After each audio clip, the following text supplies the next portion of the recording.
family. These have a characteristic of a lot of grip, a decent drift, and a great deal of speed. Definitely my personal favorite wheel, and it's tested and proven over the last couple of years as being very, very solid. Something like the orangutan is going to be a driftier formula. Once the mold release, the shiny film breaks in, it's going to be very, very drifty. The lips will break in, and you'll have a great free riding wheel and decent for DH if you prefer a wheel that drifts and slides. Once you consider all those factors, and there's also the ABEC 11 formula, which is used generically through all of their wheels, which has a nice characteristic of drift and grip. I'd say somewhere in between a retro and orangutan.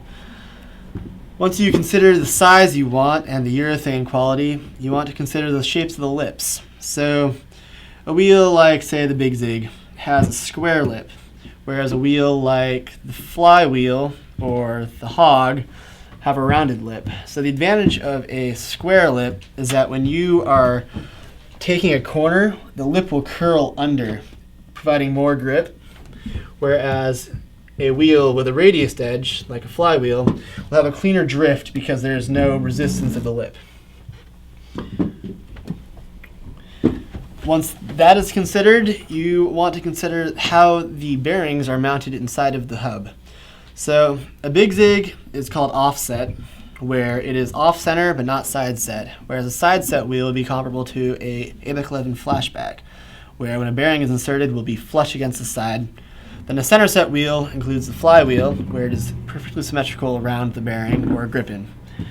So the different characteristics of this is that an offset wheel will distribute the weight more on the inside, which will provide more grip even after the lips are worn in. A side set wheel is going to have quite a bit of grip. The nature of this wheel is actually pretty drifty because of the urethane. But in general, the distribution of weight will be concentrated on the inside of it and will provide more grip. The flywheel or similar wheels will have a center set. And the advantage of this is that once it wears in, you can flip it around and provide an even wear pattern to prevent coning.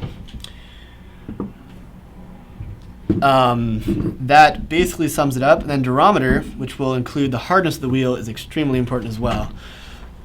The retro family comes in a great deal of durometers, from the 77A pink all the way to the orange plus 89A, and then all of the happy flavors in between, which include lime, lemon, and then the regular orange. So this goes 77A, 80A, 83A, 86A, and 89A. The differences of these was that something soft like a 77A is going to be a bit slower on a harder surface because it will compress extra baggage and resistance, but it will also provide better grip and vibrations as the lips are more flexible, and the vibration dampening through the softness, kind of like shock absorbers really. Something harder like an orange zigzag is going to be a lot faster on the smooth surfaces, more resistance for rougher surfaces, and is going to be more drifty as there will be less compression of the urethane and the lips will be harder and more resistance to folding under. I think that's good. Wheels you ride, Jack? I'm trying to get these guys. I ran 4 Prez's, the orange kind, yeah. O10s. What does it give you, Jack?